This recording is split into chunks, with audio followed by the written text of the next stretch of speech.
Santiago Luna, the pride and joy of San Ysidro High School, and you guys are creating some superstars. I mean, you're a multifaceted star athlete. Tell us a little bit about some of your accolades. Been doing wrestling since that was pretty much my first sport that I started in. I was 9 years old. I was actually in elementary school. The scouts came in there, got me, liked it. Been there since then. Been putting that work in. I consider myself a person that works beyond the other guys. Yeah. I wanna, if something's not going right, I like to put a lot more work into it, so it can go great. Right.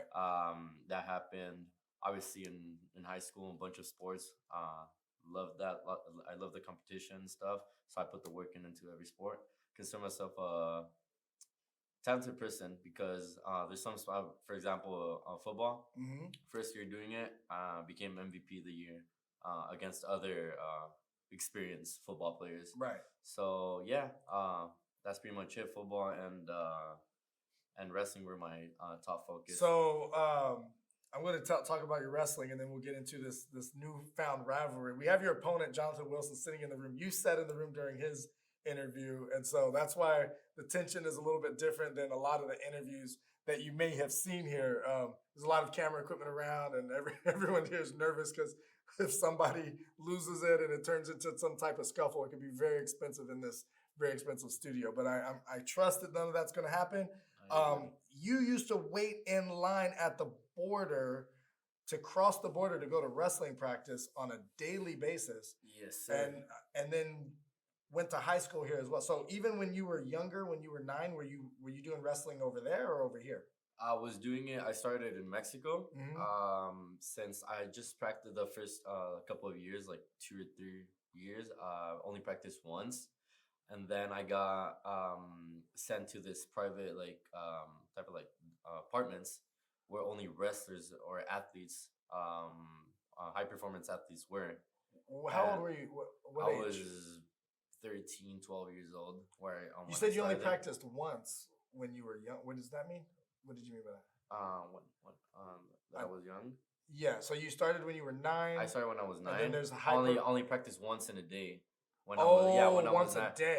When I was but then it turned into multiple times per day. And then when I got sent to that high performance athlete institute, I would literally go to school 1 hour, 2 hours, and just practice 3 times in a day. So that was my life for now, since now. Okay. Yeah. So when it comes to the wrestling, and it's not just collegiate style wrestling, it's Greco-Roman, freestyle wrestling. I mean, now I do folk style, freestyle, and Greco. I can do them. I have a great base on. So your opponent, Jonathan Wilson, has been. Yeah, I heard him say that he was that he's fought that you fought against. I don't know, the same guys. You never fought a wrestler like me. That's what everyone says. No, they don't. So you feel like it's a complete different level of wrestling. Complete different level. Like he's here and you're here, or more like here? I'm here. He's over here. So I don't know. I don't know what he's talking about. So I mean, I can tell him that. But he's older than you. I mean, you're 18 years old. You're still a teenager. Oh yeah, that's the thing. He's 25. He's still fighting amateur. I don't know what he's talking about. So you feel. But you don't feel like that experience of those extra 7 years? You don't think that's gonna? I know it helps him. That's a fact. Yeah. It's just how I have my years of experience in wrestling and all that stuff. But no, I'm not worried at all. I go to practice every single day against UFC fighters, top level fighters, undefeated. And I do a great job against them, so I'm confident in myself. So you're confident. You have no worries about this fight.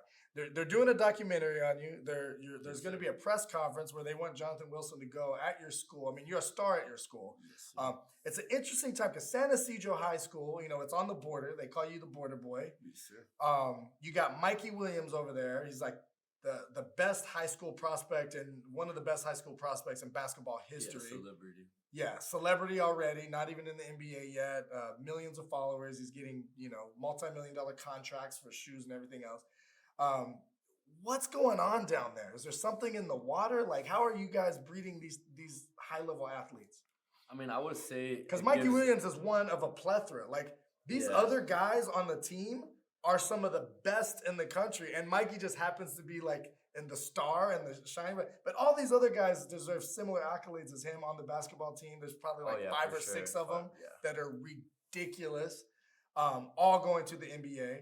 You got you with the wrestling. You're a football all-star in 1 year. That's attributed to you because you made that happen to become the best on the team. Yeah. But what's going on down there? What's different? What's the mindset? I would say, seeing, for example, Mikey for other athletes in the school that want to become like as big as him, as known as him.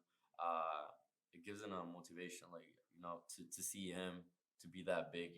Yeah. Obviously, if I see that, I'm gonna be like, oh, you know what, I'm gonna work harder. Okay. So you feel like he's inspired you to some degree? To some degree, yeah. Yeah. Yeah, but he kind of looks up to you in a way too. Like he's a fan of yours and what you do. You're a fan of his and what he does. Yeah, because of the effort that everyone's puts in, the hard work. Because you don't get to the place that you are just by looking. Yeah. You need to want that. You need to work for that. You gotta put in that work. You gotta put in that work. Yeah, that's pretty much. That's cool. And there's a lot of camaraderie between you guys. Like everyone seems to be like a family down there. Like all of you athletes seem to support each other. Yeah, we try to support. Because San Isidro wasn't a school that everyone nobody looks into. It's like they didn't know there was a good wrestler in the school. They didn't know there was a one of the best basketball teams there. But if you start putting the work in, everyone starts seeing it, and everyone starts to just try to be there. So yeah, the being good involves other people. Yeah, it's a team, it's a family. Everybody's uplifting each other, leveling each other up. What did he say? What did Jonathan Wilson say that kind of ruffled your feathers? Or why is there this tension? I don't feel like there was that tension. Honestly, they were talking about a podcast. Never heard of the podcast. So that's not. That wasn't it. Okay. It was just that fighting. I was just trying to. I wasn't even talking shit. He was the one that posted stuff on stories, and I didn't make way this and that. I was like, boy, I never missed weight my whole life, so. That's the most disrespectful thing to do, lose weight. At least what my coach taught me. So it's to miss weight. Yeah, to miss weight. Yeah, if you lose there, you don't have the respect to go and wrestle or to fight or whatever you want to do. You're not respecting yourself. So when he said that, I was like, that didn't even piss me off. But it's the stories that he posted and like this and that. So what is he posting on the stories? That like preparing for first of all. Preparing for a fight, like fucking defending and doing shit, like like defending a shot, like wrestling, like he said that he did wrestling, like that was his thing. Well, you suck. That's the thing. If that's it, like better stick to your striking. So yeah. All right. Okay. So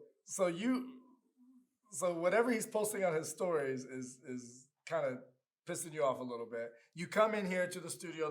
Because he wants to talk online. Like, why didn't he say nothing when I came into the room?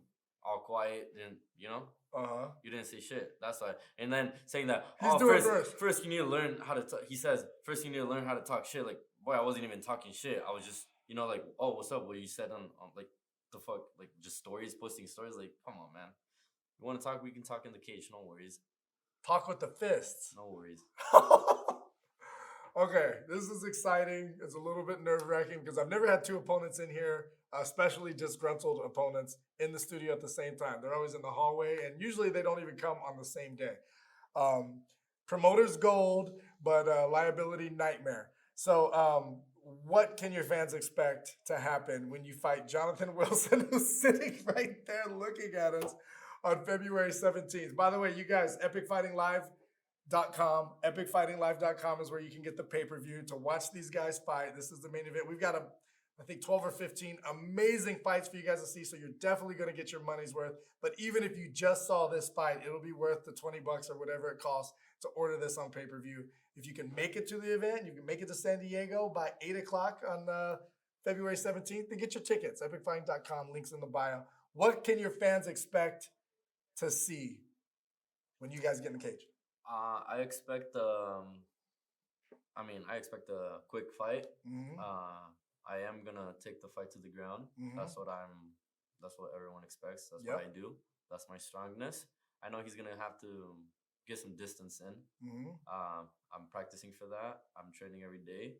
And yeah, I'm gonna finish it. I have nothing else. How do you feel about this documentary that they're doing on following you around and I stuff? feel really hyped. Yeah? It's a nice one. Well, you're 18 years old. How does It's this change things for you?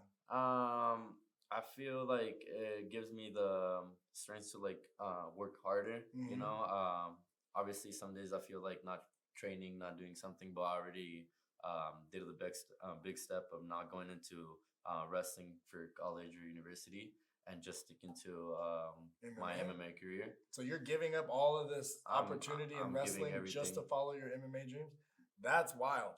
So That's wild. Yeah. So for everyone thinks believes I'm the next big prospect, and Mhm. I'm gonna work hard for that. I don't play around. I just practice and I fight. That's pretty much The it. Border Boy does not play around. Check him out February 17th, epicfighting.com. We'll see you guys there. I appreciate you coming in here, Yeah, and I thank you so much, appreciate you guys keeping it cool in the studio. Love you guys. Thank you for the support.